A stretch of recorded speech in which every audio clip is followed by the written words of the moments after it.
When that expectation or the ideology of what that is not met, you might get the backlash of, well, he's not a good father. He could be doing everything he feels like he's supposed to be doing. Mm-hmm. But if it's not where her mind is with it, it's, he's not really a great father. I think the qualities that make a good father are, first of all, be present. If you can be present, you don't have to be perfect. You don't have to have the answer to everything. I think the best quality a father can have is to accept the fact that he's a father and accept all the responsibility that comes with it. We have to understand that we don't know everything, and that sometimes we make mistakes as a dad. But I think at the end of the day, if a son or daughter looks up and sees him there, that he's there, that shapes a lot of the direction that child is going to go into. But there are some of us who take pride in, doing homework with the kids and making sure you at their functions.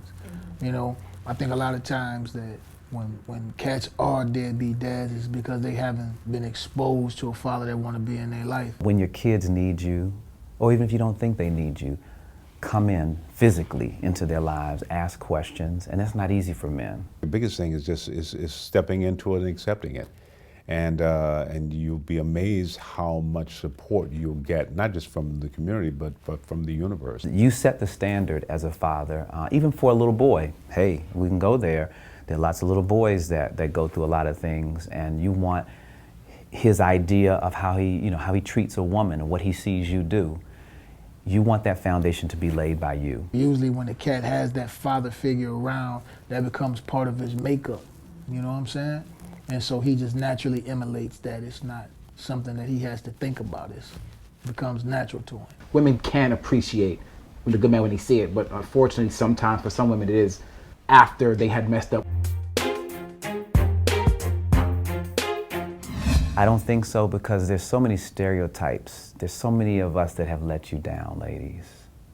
And so it's not, I don't think it's a woman's fault necessarily. I think that it is her individual experience that puts her in a position where she may not know what a father is herself. So how do you, as a woman, identify a great father if you've never seen a great father? All these answers is two-sided on one sense. It's a lot of strong black women who going through the motions trying to get this man to be a part of this child life when they shouldn't have to exert that much energy doing it. But then at the same time, you have black men that try to be a part of their child's life and do everything for them, but the black mom has become desensitized to it, so she's always focusing on what he's not doing, to where if she had to go through, trying to struggle, get this dude to be a part of her life, she would respect this situation more. Well, I think most women should understand, but I don't think a lot of women do, and I think it's very difficult when you've been hurt by someone to not want to punish that person. And a lot of times people try to punish the father by, withholding or keeping the kids from them. And I think it's the worst thing you could do. I think every black woman understands the value of, having a father there. God knows the statistics show the ramifications from the father not being in it. For the women that have young men or daughters, and they are so hurt when the relationship doesn't work, that they block the fathers from the kids, it's only going to affect the child. It's only going to affect the child. As difficult as it is, let that man see his children.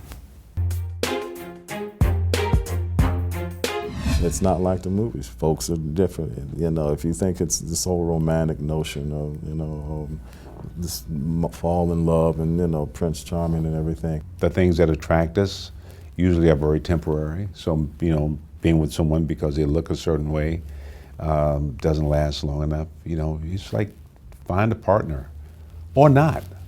I don't really have the answers to those things because I'm still trying to figure it out myself. Marriage is not for everybody.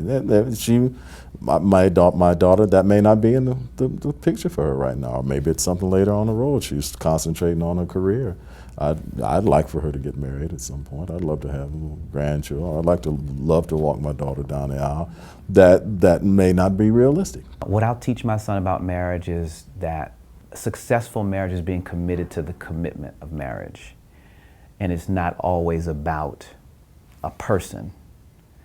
And the reason why I say that is because people are going to let you down. We're just human beings. You're asking a whole lot. You're asking to be with, looking at the same person and all that for 30, 40, 50 years.